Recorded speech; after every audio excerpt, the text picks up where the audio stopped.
Hello guys, myself Dr. Mohammad Imran. Today we will discuss about pharmaceutical jurisprudence, and in that especially we will talk about origin and nature of pharmaceutical legislation in India. So first of all, we will see what do you mean by pharmaceutical jurisprudence. So word to word meaning is, in dictionary, jurisprudence means knowledge of law, and pharmaceutical jurisprudence means knowledge of law related to pharmacy, in simple words.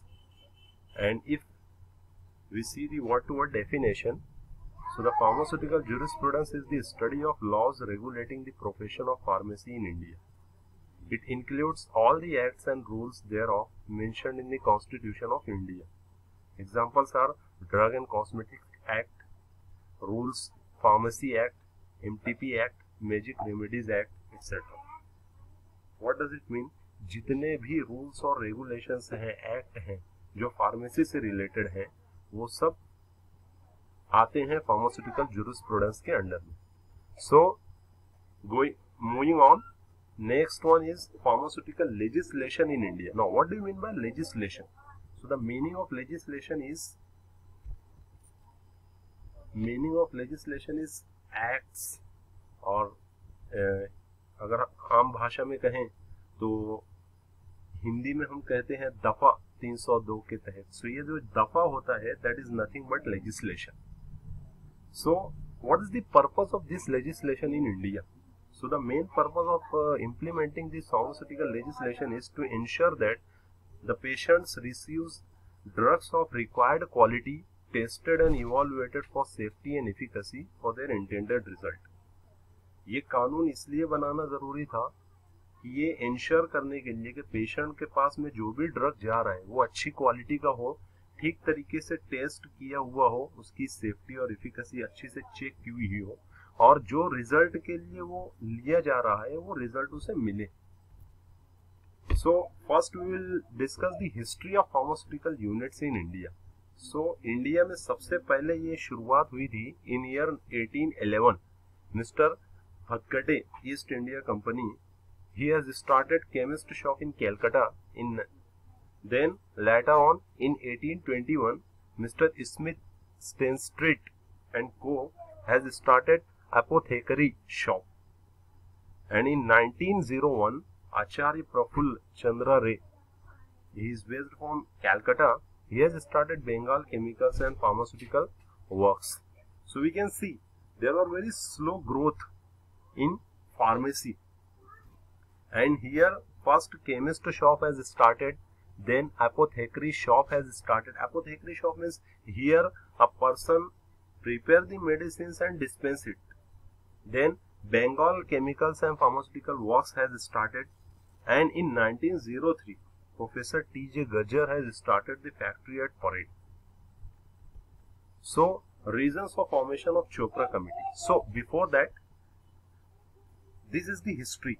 So this way all the works were going on, but due to people, whatever drugs are reaching to the people of India, these were not of so high quality, and no such rules were implemented in India.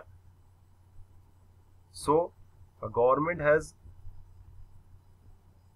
formed a committee, drug inquiry committee, which is also called as Chopra Committee. The reasons for forming the Chopra Committee was units were not sufficient to fulfill the requirements of Indian public. Means जो भी drug production हो रहा था, दवाइयाँ बन रही थी, वो इंडियन पब्लिक की डिमांड को फुलफिल करने के लिए काफी नहीं थी. Second reason was drugs were imported from UK, Germany and France. So ये कंट्रीज से ड्रग इम्पोर्ट होते थे, और during first world war cheaper drugs were imported in India. यहाँ से ड्रग आते थे तो ऑब्वियसली वो अच्छे ड्रग खुद रखते थे, और चीपर ड्रग जो है इंडिया को एक्सपोर्ट कर देते थे. तो इंडिया में जो इम्पोर्ट होते थे ड्रग, वो थोड़ी लो क्वालिटी के होते थे, which increase the demand of indigenous drugs. अब वहां से जो ड्रग आ रहे हैं वो लो क्वालिटी का था, तो इंडियन ड्रग की डिमांड यहाँ पे बढ़ने लगी थी कि भाई हम यहीं पे अच्छा ड्रग प्रोड्यूस करें. Then fourth reason was forming of this Chopra Committee was unhealthy competition grew up and Indian market was flooded with inferior quality drugs. अब जब बाहर से ड्रग नहीं आ रहा था तो यहाँ पे इंडियन ड्रग की डिमांड बढ़ी, तो हर कोई ड्रग प्रोड्यूस करना शुरू कर दिया, हर कोई अपने एतबार से ड्रग बनाता था, और इस वजह से अनहेल्दी कंपटीशन हो गया लोगों के बीच में। क्वालिटी की तरफ कोई ध्यान नहीं देता था, बस प्रोडक्शन पे प्रोडक्शन। तो इसकी वजह से इंफीरियर ड्रग मार्केट में बहुत ज्यादा हो गए थे। Then next reason was public pressurized the government to introduce effective legislation to control all these activities, that is import, manufacturing, distribution and sale of drug। तो पब्लिक ने फिर गवर्नमेंट को प्रेशराइज किया कि भाई ये सारी चीजें कंट्रोल में आए, इसके लिए कोई कानून बनना चाहिए। Because if a law is there, if a legislation is there, कोई कानून होगा कि आप इंफीरियर ड्रग बनाओगे या इंपोर्ट करोगे तो आपको ये सजा मिलेगी, then the people will think about it. अगर कोई कानून नहीं रहेगा तो जिसके जो मन में आएगा वो करेगा। Then six reason was there was no legal and effective control on pharmacy profession. Hence to have comprehensive legislation, the Indian government appointed drug inquiry committee under the chairmanship of R.N. Chopra in 1931.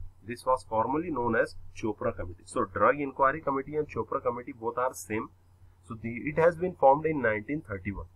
Then there were lots of recommendations about this Drug Inquiry Committee. Almost 90 recommendations were there. Out of those, few are formation of Central Pharmacy Council and State Pharmacy Council. They have recommended to the Government of India to form Central Pharmacy Council. So, as we all know, Pharmacy Council of India has been formed, and state-wise also Pharmacy Council has been formed. Second, creation of drug control machinery. Then their third demand was establishment of well-equipped central drug laboratory and state drug laboratory. So these were recommendations from that committee. Then implementations. अब उन्होंने जो भी recommendations दिए तो वो implement कब और कैसे हुए? So due to Second World War in 1931, ये उसी करीब के पीरियड में था, there was delay in introduction of this legislation.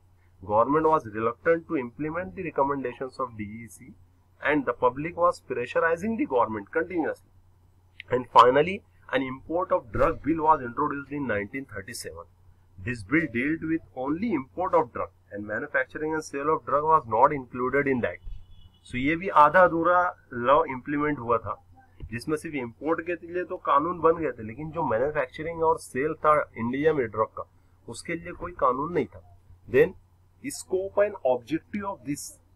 So the drug bill was introduced in 1940 in Legislative Assembly, and drug bill 1940 was passed, which came to force in 1947. Since then, Drug Act was amended many times, and at present it covers the provision related to drugs, cosmetics, Ayurvedic, including Unani and homeopathic medicines. The present अभी जो फिलहाल चल रहा है, the present drug and cosmetic act is an improved version of this act only. ये जो 1940 में जो ड्रग एक्ट पास हुआ था, अभी जो फिलहाल ड्रग एक्ट चल रहा है, ये उसी का इम्प्रूव्ड वर्जन है, the drug act 1940. The main objective of this act was to regulate the import, manufacturing, distribution and sale of drugs and cosmetics in India. So इस एक्ट के थ्रू सारी एक्टिविटीज कंट्रोल में थी, because this act deals with the import, manufacturing, distribution and sale of drugs and cosmetics in India. The central government made several rules entitled the Drug and Cosmetic Rules 1945. These act and rules were amended from time to time. Then the Pharmacy Act was in 1947-48 was passed with the main objective to regulate the profession of pharmacy in India. Then later on, in 1954, the Drug and Magic Remedies Act was passed with the aim to control the certain types of advertisements related to drug and to prohibit certain types of advertisements related to magic remedies. काला जादू, ये बाबा वो बाबा, इस तरह के कुछ wrong practice चलते थे जिनके बारे में प्रचार करना, ऐड करना, ये सारी चीजें कंट्रोल करनी जरूरी थी, इसलिए ये एक्ट फॉर्म हुआ था. Then Medicinal and Toilet Preparation Excise Duty Act in 1955 was passed, providing for the levy and collection of duties of excise on medicinal and toilet preparations containing alcohol, opium, Indian hemp or other narcotic drugs. Then central government implemented Drug Price Control Order in 1987 to have are controlled and revised, and ठीक तरीके से जो भी drug produce हो रहा है उसकी price ठीक से जो है तो रखी जाए कंपनी की तरफ से, ताकि आम जनता भी उसको अफोर्ड कर सके. Then in 1985, Narcotic and Psychotropic Substance Act was passed. The main objective of this act was to consolidate and amend the laws relating to narcotic drugs and psychotropic substances. The other acts, so these are some in general pattern how the legislation has been formed over the period of time. If we see the other acts which has been formed in between this period only was Prevention of Food Adulteration Act in 1954, then Industries Development and Regulation Act in 1951, then Industries Employment Standing Order Act 1946, and Industrial Dispute Act in 1947, and Factory Act in 1948, likewise Indian Patent and Design Act in 1970, then the Trade and Merchandise Mark in 1958, and then Epidemic Disease Act in 1897, Shops and Establishment Acts of respective states. So these are some of the history how pharmaceutical legislation has been formed in India.